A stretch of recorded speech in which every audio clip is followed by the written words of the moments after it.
Assalamualaikum warahmatullahi wabarakatuh. Perkenalkan, saya Dimas Adrian Syahputra, mahasiswa Ekonomi Islam Universitas Jambi dengan NIM C1F018036. Di sini saya akan memaparkan materi tentang sejarah dan pemikiran akuntansi syariah untuk pemenuhan tugas pada mata kuliah akuntansi syariah. Ya, langsung saja. Sejarah akuntansi. Sejarah perkembangan akuntansi dunia. Yang pertama, sejarah akuntansi periode Mesir. Pada masa itu, pencatatan dilakukan oleh orang-orang pada zaman Mesir kuno, di mana mereka menggunakan metode pencatatan untuk membantu dalam berdagang keluar daerah negara. Pencatatan dilakukan pada lembaran daun.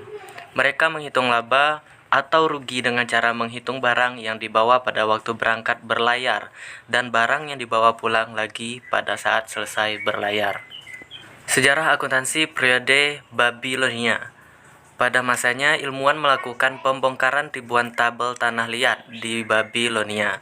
Didapati hasil dari penelitian tersebut menunjukkan suatu kesaksian yang besar tentang sistem pembukuan mereka. Dalam sistem akuntansinya, catatan-catatan umum kebanyakan ditemukan berupa penerimaan tabel-tabel. Tabel-tabel tersebut berisi catatan informasi, antara lain berapa jumlah uang dan barang yang diterima, nama orang yang memberikannya, nama orang yang menerimanya, dan tanggal kejadiannya. Sejarah akuntansi periode Cina. Akuntansi di Cina memiliki sejarah yang panjang.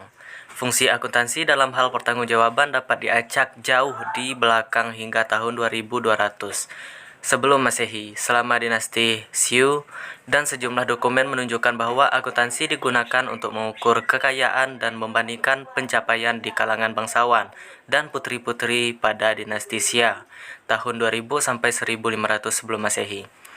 Kemudian sejarah akuntansi periode Yunani. Pada periode Yunani, pemerintah membagi secara adil barang kepada rakyatnya. Permulaan akuntansi mengawasi keseimbangan, uang masuk, pengeluaran, dan berakhir pada keseimbangan.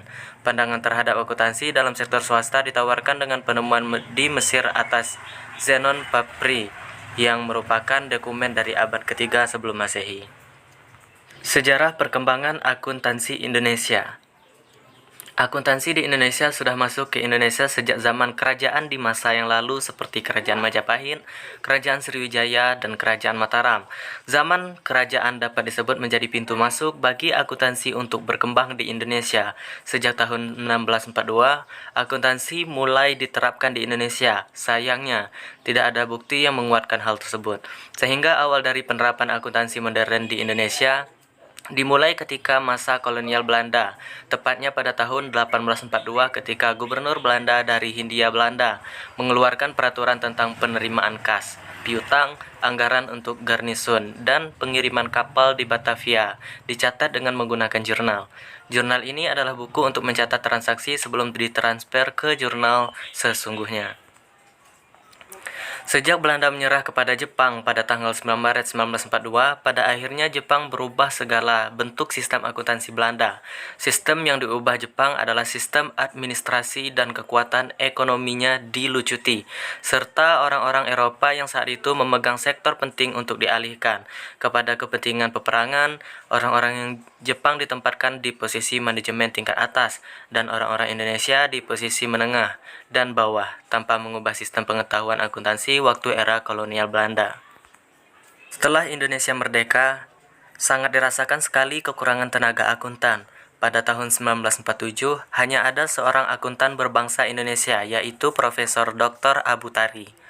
Dalam masa perang kemerdekaan, kursus-kursus untuk mendidik tenaga di bidang akuntansi dilanjutkan.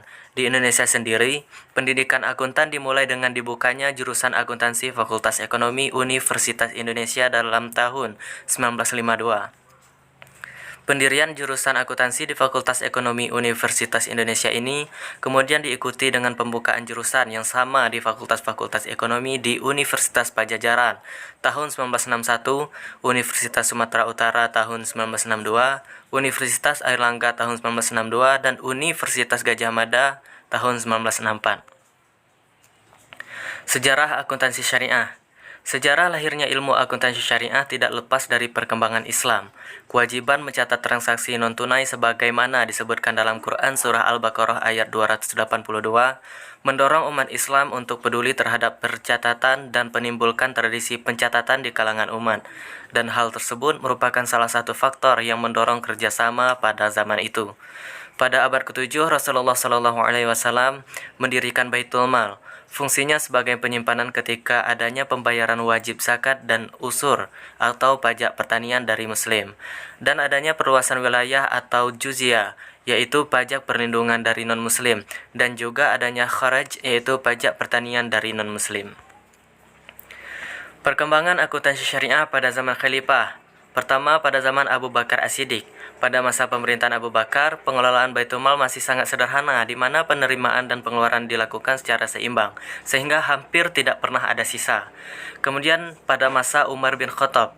Pada masa pemerintahan Umar bin Khattab sudah dikenalkan dengan istilah diwan, yaitu tempat di mana pelaksana duduk, bekerja, dan di mana akuntansi dicatat dan disimpan yang berfungsi untuk mengurusi pembayaran gaji. Kemudian pada zaman Khalifah Utsman, terdapat istilah khitabat al-rasul wasir, yaitu memelihara pencatatan rahasia. Pada zaman Ali bin Abi Thalib, sistem administrasi Baitul Mal difokuskan pada pusat dan lokal yang berjalan baik.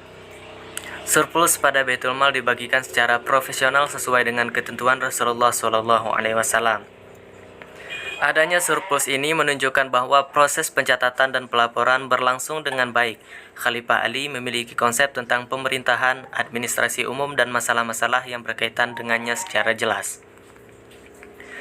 Perkembangan akuntansi syariah di Indonesia. Perkembangan akuntansi syariah di Indonesia tidak dapat dilepaskan dari proses pendirian Bank Muamalat Indonesia atau BMI, yang merupakan landasan awal diterapkannya ajaran Islam menjadi pedoman bermuamalah. Bank Muamalat merupakan bank syariah pertama di Indonesia yang lahir karena keinginan masyarakat para pemikir Islam yang ingin melakukan proses muamalah sesuai dengan ajaran Islam. Kemudian bagaimana prosedur dan istilah yang digunakan dalam akuntansi? Prosedur atau siklus akuntansi antara lain: pertama, menganalisis dan mengklasifikasi data seputar kegiatan ekonomi.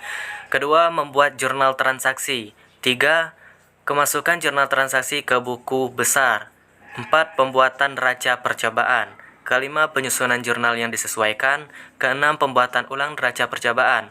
Dan ketujuh, penyusunan laporan keuangan. Lalu yang kedelapan, penutupan buku. Kesembilan, penyesuaian kembali perlu dilakukan. Yang kesepuluh, pemantauan rekaman, reversing entry. Istilah-istilah yang digunakan dalam akuntansi. Pertama, ada transaksi. Transaksi merupakan sebuah kegiatan yang dilakukan oleh dua pelaku ekonomi atau lebih dan dapat memberikan dampak pada keuangan. Yang kedua, ada kejadian. Seperti arti pada umumnya dalam akuntansi sering ada istilah kejadian, yakni sebuah peristiwa yang menjadikan proses transaksi dapat berlangsung. Ketiga, jurnal. Jurnal seringkali disebut sebagai buku akuntansi. Maksudnya, disinilah tempat segala aktivitas transaksi telah tercatat. Jurnal sering juga disebut sebagai buku harian dari perusahaan, karena memang segala aktivitas sehari-hari yang terjadi dapat terekam dalam buku tersebut. Keempat, entitas. Gampangnya, entitas merupakan sebuah pelaporan yang menyusun laporan tersebut. Entitas di sini bisa diartikan sebagai perusahaan, perseorangan, instansi, dan lembaga bisnis lainnya. Kelima, akun. Akun merupakan sebuah wadah yang digunakan untuk mencatat transaksi apapun yang telah terjadi. Terdapat 5 jenis akun yang sering ada di dalam akuntansi, yakni ekuitas, aset, beban, liabilitas, dan juga pendapatan. Keenam, buku besar. Buku besar merupakan kumpulan data yang berisi mengenai akun-akun yang ada, yakni ekuitas, aset, beban, liabilitas, dan juga pendapatan. Buku besar merupakan lanjutan dari jurnal, akan tetapi lebih dirinci lagi. Yang ketujuh, ayat jurnal. Ayat jurnal merupakan sebuah kegiatan pencatatan dalam buku yang merupakan langkah dasar. Pencatatan merupakan hasil dari transaksi yang telah dilakukan, baik yang masuk maupun yang telah keluar. 8. Ayat jurnal koreksi. Seperti namanya, ayat jurnal koreksi merupakan sebuah perbaikan buku besar yang sebelumnya telah dibuat. Terkadang ketika mengoreksi kembali pencatatan yang telah dilakukan masih saja ditemukan kesalahan-kesalahan yang harus diperbaiki. 9. Ayat jurnal penyesuaian. Melalui ayat jurnal penyesuaian ini, kesalahan dapat terlihat dengan jelas. Jurnal ini dilakukan pada akhir waktu atau ketika tutup buku. Adanya jurnal penyesuaian ini sangat penting agar laporan keuangan yang telah dibuat dapat benar-benar akurat hasilnya. Hubungan akuntansi modern dan akuntansi syariah. Hubungan akuntansi modern dengan akuntansi Islam yaitu di mana zaman modern ini mengikuti dari zaman Islam. Contohnya buku-buku yang diterjemahkan ke bahasa Eropa dan mengikuti sistem-sistemnya dan masih saling berhubungan. Mungkin hanya itu yang dapat saya sampaikan. Jikalau ada kekurangan mohon dimaafkan. Wabillahi taufiq wal hidayah. Wassalamualaikum warahmatullahi wabarakatuh.